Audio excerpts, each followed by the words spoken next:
आपल्या शहरातील, जिल्ह्यातील आणि राज्यातील ताज्या बातम्या पाहण्यासाठी TV7 न्यूज चॅनल सबस्क्राइब करा आणि बेल आयकॉनवर क्लिक करा।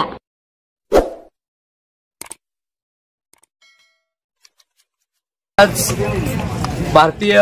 बौद्ध महासभा शाखा सांगोला शहर आणि तालुका, त्याच पद्धतीनं बोधिवृक्ष प्रतिष्ठान सांगोला भीमनगर, भारत मुक्ती मोर्चा, बहुजन क्रांती मोर्चा, संभाजी ब्रिगेड सोलापूर जिल्हा आणि सर्व बहुजन बांधवांच्या वतीनं आज आम्ही या ठिकाणी महाराष्ट्रभर आणि देश पातळीवरती ईव्हीएम हटाओ देश बचाओ, ईव्हीएम हटाओ लोकशाही बचाओ, ईव्हीएम हटाओ संविधान बचाओ, ईव्हीएम ने क्या किया, देश का सत्यानाश किया, म्हणून या ठिकाणी भविष्य काळामध्ये जर ईव्हीएम वर जर निवडणुका झाल्या तर त्या निवडणुका या ठिकाणी खरं तर मुक्त, निपक्षपाती आणि पारदर्शीपणानं निवडणुका होऊ शकत नाहीत। त्यामुळे खरं तर या ठिकाणी प्रामाणिकपणानं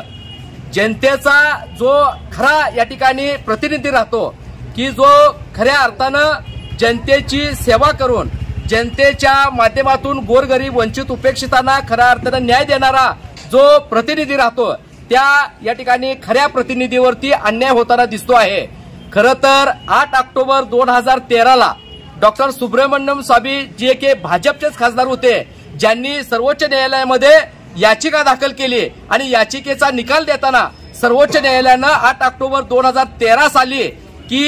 हे ईव्हीएम मशीन या ठिकाणी पारदर्शीपणानं या ठिकाणी निवडणुका होऊ शकत नाहीत आणि ईव्हीएम ही आधुनिक पद्धतीनं भारतामध्ये जी की आधुनिक पद्धतीची मनुस्मृती आहे, आधुनिक पद्धतीनं या ठिकाणी खऱ्या अर्थानं ज्या मनुस्मृतीनं आयुष्यामधल्या या ठिकाणी असणाऱ्या गोरगरीब वंचित उपेक्षितांचा आणि या ठिकाणी खऱ्या अर्थानं 85% बहुजनांचा गळा घोटण्याचं काम केलं, तीच आता ईव्हीएमच्या या ठिकाणी माध्यमातून आज इथला या ठिकाणी शेतकरी नागावलेला आहे, इथला कामगार नागावलेला आहे, इथल्या महिला नागावलेल्या आहेत, त्याचबरोबर इथला विद्यार्थी नागावलेला आहे। प्रत्येकावरती अन्याय अत्याचाराची या ठिकाणी खरं तर मालिका चालू आहे आणि हे सर्व घडतंय ते ईव्हीएम मुळे घडतंय। ईव्हीएम जर या ठिकाणी खऱ्या अर्थानं बंद झाली आणि येणाऱ्या निवडणुका जर खऱ्या अर्थानं या ठिकाणी पारदर्शीपणानं जर बॅलेट पेपरवरती जर घेतल्या तर इथं असणाऱ्या भाजप आणि त्यांच्या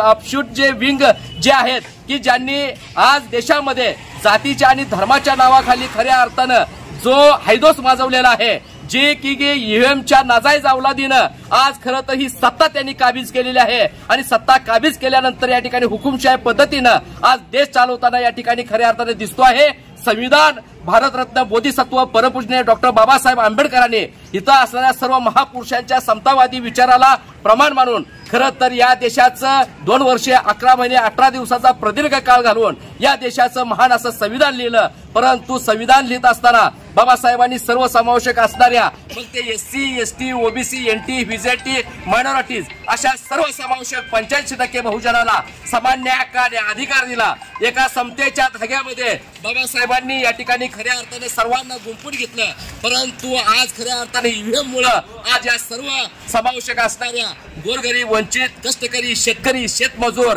कामगार विद्यार्थी महिला अशा सर्वांच्याच नरडीचा खोट घेण्याचा प्रकार आज खरं तर या देशामध्ये चालू आहे। आज तसं पाहिलं तर सर्वजण आज कोणीही सुरक्षित असताना इथं दिसत नाही, प्रत्येक जणावर अन्याय अत्याचाराच्या मालिका चालू आहेत। आज आपण पाहिलं तर मणिपूर जळताना दिसतो आहे, हजारो या ठिकाणी असणाऱ्या तरुणांनी आज खरं तर या ठिकाणी आज आपल्या सारख्या एका आदिवासी महिलेवरती बलात्कार केले आणि तिला जाळून मारले, इथपर्यंतच वातावरण आज खऱ्या अर्थाने इथं निर्माण होताना दिसत आहे आणि ही सगळी खऱ्या अर्थाने देण आहे ती ईव्हीएमची आहे आणि म्हणून ईव्हीएम हटाव देश बचाव म्हणूनचा या ठिकाणी भारतीय बौद्ध महासभा, समता सैनिक दल, त्याचबरोबर या ठिकाणी आमच्या बोधिवृक्ष प्रतिष्ठानच्या या ठिकाणी असणाऱ्या सगळ्या महिला भगिनी आणि भारत मुक्ती मोर्चा, बहुजन क्रांती मोर्चाच्या वतीनं, संभाजी ब्रिगेडच्या वतीनं, सर्व बहुजन बांधवाच्या वतीनं आज आम्ही सांगोल्याचे तहसीलदार साहेब आदरणीय संतोषजी कणसे यांना हे निवेदन दिलेलं आहे आणि राष्ट्रपतीला या ठिकाणी पदापर्यंत हे या ठिकाणी हे निवेदन जावं अशा पद्धतीच्या या ठिकाणी त्यांना आम्ही आज हे निवेदन देऊन सूचना केलेल्या आहेत। त्याचबरोबर खऱ्या अर्थानं 31 तारखेला उद्याच्या निवडणूक आयोगावर पातळीवरती या देशाचा या ठिकाणी बहुजन मान्यवर नायक आदरणीय वामन मेश्राम साहेबांनी निवडणूक आयोगावरतीच या ठिकाणी खऱ्या अर्थानं उद्या मोर्चा घेतलेला आहे आणि त्या मोर्चाला सुद्धा आमच्या सर्व बहुजन बांधवांचा पाठिंबा राहील। अशा पद्धतीनं भविष्य काळामध्ये ईव्हीएम हटाव देश बचाव, ईव्हीएम हटाव संविधान बचाव, ईव्हीएम हटाव या ठिकाणी खऱ्या अर्थानं लोकशाही लोकतंत्र बचाव अशा पद्धतीच्या विषयाच्या अनुषंगानं ईव्हीएमचा आम्ही धिक्कार करतो। भविष्य काळामध्ये जर ईव्हीएम जर या ठिकाणी खऱ्या अर्थानं बंद जर झाले नाही तर ईव्हीएम आम्हाला भविष्य काळामध्ये फोडावं लागतील, आम्ही त्या फोडू अशा पद्धतीचं सुद्धा या ठिकाणी आज आवाहन करतो।